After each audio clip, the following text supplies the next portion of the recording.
नमस्कार शेतकरी बंधूंनो, मी प्रथमतः डॉक्टर किशनचंद्र साहेबांचा आभार मानतो.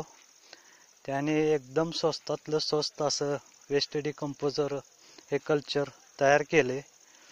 त्यांना व त्यांच्या टीमचे मी आभारी आहो. आता परत गेले 1 वर्ष झालं मी वेस्ट डिकंपोजरचा वापर करतोय. आता ऊस तुटून गेल्यानंतर मी ह्या बुडक्यावनी वेस्ट डिकंपोजरचा स्प्रे केलेला आहे. खोडवत असून गेल्यानंतर फुटवा वगैरे व्हायला लागल्यात आणि आता आपली 3 महिन्याची लागण आहे.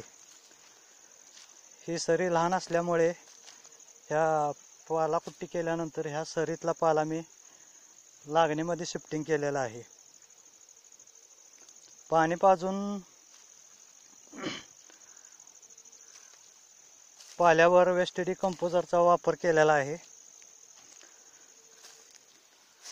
आणि ह्याचे फुटवे पण आता बऱ्यापैकी चांगले निघायला लागलेले आहेत. बुडक्यावर वेस्ट डिकंपोजरचा वापर केलेला होता. फुटवे ठोसार निघायला लागल्यात.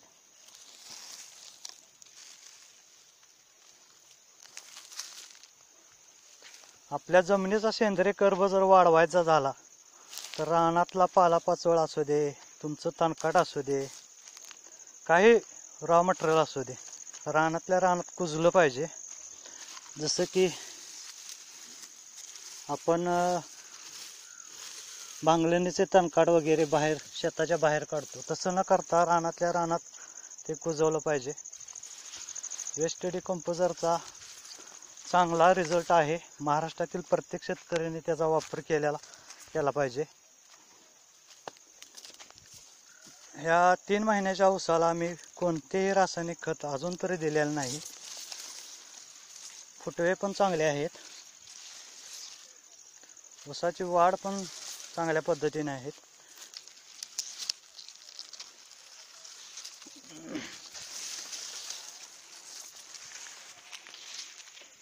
लागण गेल्यानंतर लागणीतला पाला मी त्या 3 महिन्याच्या सर्व रानात पसरला आहे. ह्याच्यावर वेस्ट डिकंपोजरचा एक स्प्रे झालेला आहे.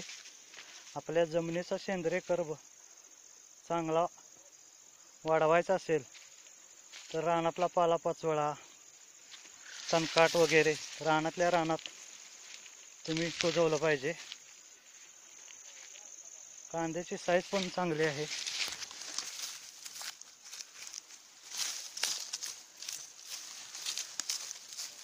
कोणतेही अजून रासायनिक खत ह्याला वापरलेलं नाही.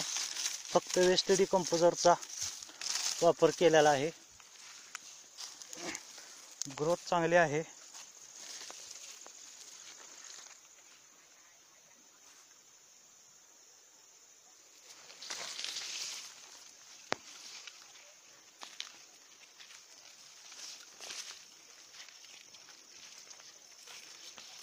महाराष्ट्रातील प्रत्येक शेतकऱ्याने याचा पुरेपूर फायदा घेतला पाहिजे, एवढंच माझे म्हणणं आहे. अनेकदा मी महाराष्ट्राच्या वतीने डॉक्टर किशनचंद्र साहेबांचे आभार मानतो.